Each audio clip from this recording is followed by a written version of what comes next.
السلام علیکم ورحمۃ اللہ وبرکاتہ۔ ناظرین کرام، ہم امید کرتے ہیں آپ خیریت سے ہوں گے اور اللہ تعالیٰ سے دعا گو ہیں کہ اللہ رب العزت آپ کو قدم قدم پر کامیابیوں سے نوازے اور آپ کی زندگیوں میں خوشیاں بھر دے۔ آج کی ویڈیو میں اصحاب کہف کے متعلق بہت ہی خوبصورت معلوماتی پیغام آپ تک پہنچانا چاہتے ہیں، ہمارے ساتھ رہیے گا۔ آئیے چلتے ہیں آج کے خوبصورت واقعے کی طرف۔ حضرت عیسیٰ علیہ السلام کے آسمان پر اٹھائے جانے کے بعد عیسائیوں کا حال بے حد خراب اور نہایت ابتر ہو گیا۔ لوگ بت پرستی کرنے لگے اور دوسروں کو بھی بت پرستی پر مجبور کرنے لگے۔ خصوصاً ان کا ایک بادشاہ دقیانوس جس کا نام تھا، وہ تو اس قدر ظالم تھا کہ جو شخص بت پرستی سے انکار کرتا تھا یہ اس کو قتل کر ڈالتا تھا۔ اصحاب کہف کون تھے؟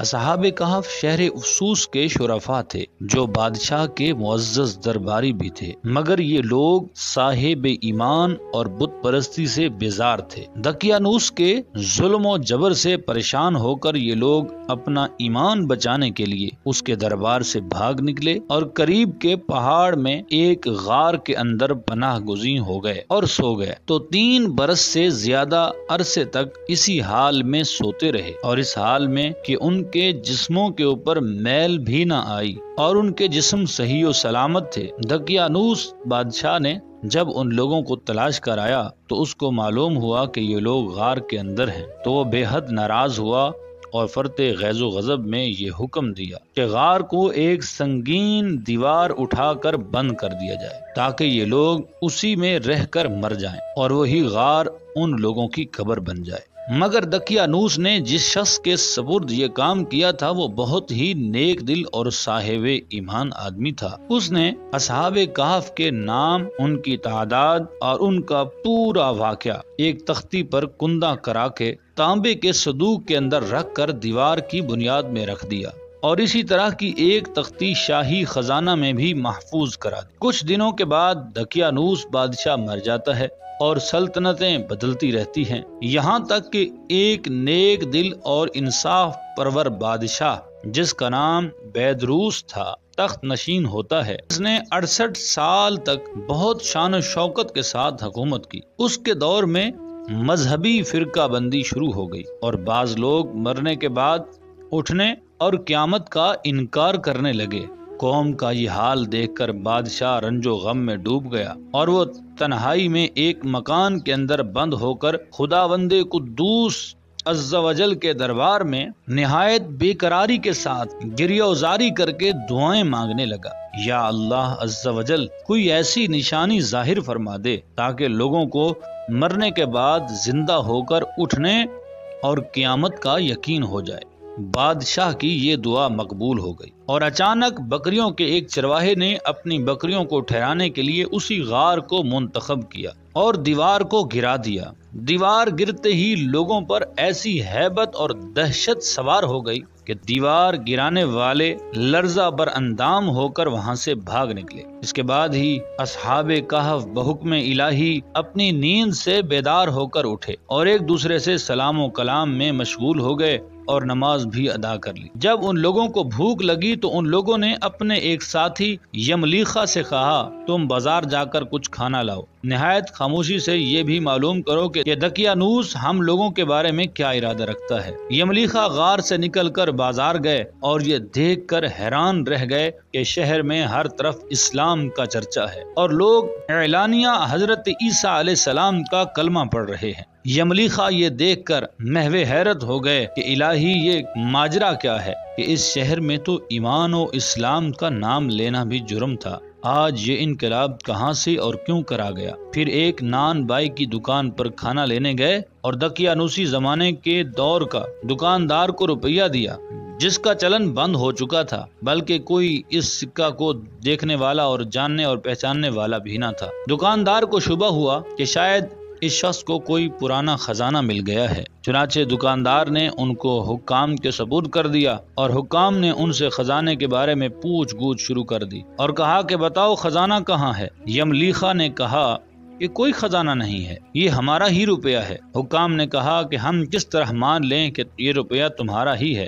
یہ سکہ 300 برس پرانا ہے اور برسوں گزر گئے، کہ اس سکہ کا چلن بند ہو گیا اور تم ابھی جوان ہو، لہذا صاف صاف بتاؤ کہ عقدہ حل ہو جائے۔ یہ سن کر یملیخا نے کہا کہ تم لوگ یہ بتاؤ کہ دقیانوس بادشاہ کا کیا حال ہے۔ حکام نے کہا کہ آج روئے زمین پر اس نام کا کوئی بادشاہ نہیں ہے، ہاں سینکڑوں برس گزرے کہ اس نام کا ایک بے ایمان بادشاہ گزرا ہے جو بت پرست تھا۔ یملیخا نے کہا کہ ابھی کل ہی تو ہم لوگ اس کے خوف سے اپنے ایمان اور جان کو بچا کر بھاگے ہیں، میرے ساتھی قریب ہی ایک غار میں موجود ہیں، تم لوگ میرے ساتھ چلو، تم لوگوں کو ان سے ملا دوں۔ چنانچہ حکام اور عمائدین شہر کثیر تعداد میں اس غار کے پاس پہنچے۔ اصحاب کہف یملیخا کے انتظار میں تھے۔ جب ان کی واپسی میں دیر ہوئی تو ان لوگوں نے یہ خیال کیا کہ شاید یملیخا گرفتار ہو گئے، اور جب غار کے منہ پر بہت سارے آدمیوں کا شور و غوغا ان لوگوں نے سنا تو سمجھ بیٹھے کہ غالباً دقیانوس کی فوج ہماری گرفتاری کے لیے آن پہنچی ہے۔ تو یہ لوگ نہایت اخلاص کے ساتھ ذکر الہی، توبہ اور استغفار میں مشغول ہو گئے۔ حکام نے غار پر پہنچ کر تانبے کا صندوق برآمد کر لیا اور اس کے اندر سے تختی نکال کر پڑھا تو اس تختی پر اصحاب کہف کے نام اور یہ بھی تحریر تھا کہ یہ مومنوں کی جماعت ہے، اپنے دین کی حفاظت کے لیے دقیانوس بادشاہ کے خوف سے اس غار میں پناہ گزین ہوئی ہے۔ تو دقیانوس نے خبر پا کر ایک دیوار سے ان لوگوں کو غار میں بند کرنے کا حکم دے دیا تھا۔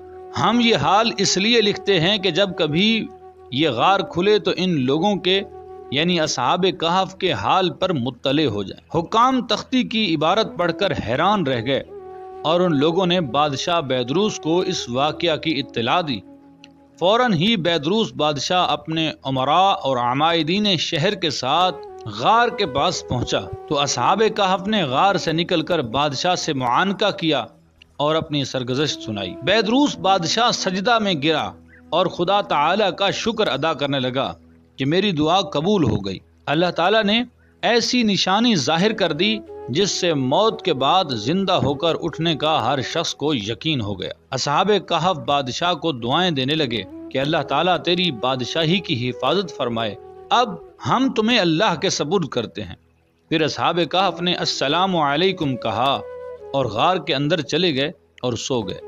اسی حالت میں اللہ تعالیٰ نے ان لوگوں کو وفات دے دی۔ بادشاہ بیدروس نے سال کی لکڑی کا صندوق بنوا کر اصحاب کہف کی مقدس لاشوں کو اس میں رکھوا دیا، اور اللہ تعالیٰ نے اصحاب کہف کا ایسا روب لوگوں کے دلوں میں پیدا کر دیا کہ کسی کی یہ مجال نہیں کہ غار کے منہ تک جا سکے۔ اس طرح اصحاب کہف کی لاشوں کی حفاظت کا اللہ تعالیٰ نے سامان کر دیا۔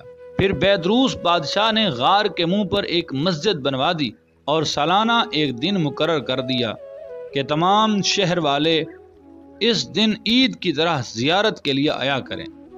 اصحاب کہف کی تعداد میں جب لوگوں کا اختلاف ہوا تو اللہ تعالیٰ نے آیت نازل فرمائی، تم فرماؤ میرا رب ان کی گنتی خوب جانتا ہے، انہیں نہیں جانتے مگر تھوڑے۔ حضرت عبداللہ بن عباس رضی اللہ تعالی عنہما نے فرمایا کہ میں انہی کم لوگوں میں سے ہوں جو اصحاب کہف کی تعداد کو جانتے ہیں۔ پھر آپ نے فرمایا کہ اصحاب کہف کی تعداد 7 ہے اور 8واں ان کا کتا ہے، اور اس کتے کا نام قطمیر ہے۔ میرے چینل کے معزز ناظرین، اصحاب کہف کے اس واقعے سے جو ہمیں درس ملتا ہے وہ یہ ہے کہ مرنے کے بعد زندہ ہو کر اٹھنا حق ہے، اور اصحاب کہف کا واقعہ اس کی نشانی اور دلیل ہے جو قرآن مجید فرقان حمید میں موجود ہے۔ نمبر 2، جو اپنے دین اور ایمان کی حفاظت کے لیے اپنا وطن چھوڑ کر ہجرت کرتا ہے، اللہ تعالی غیب سے اس کی حفاظت کا ایسا سامان فرما دیتا ہے کہ کوئی اس کو سوچ بھی نہیں سکتا۔ ناظرین کرام، آپ سے گزارش ہے کہ کمنٹس باکس میں کمنٹس لازمی کیجیے گا اور بیل آئیکن کا بٹن دبا دیجیے گا اور ہمارے چینل کو سبسکرائب کر دیجیے گا۔ اگلی ویڈیو تک ہمیں اجازت دیجیے، اپنا بہت سارا خیال رکھیے گا۔ اللہ حافظ۔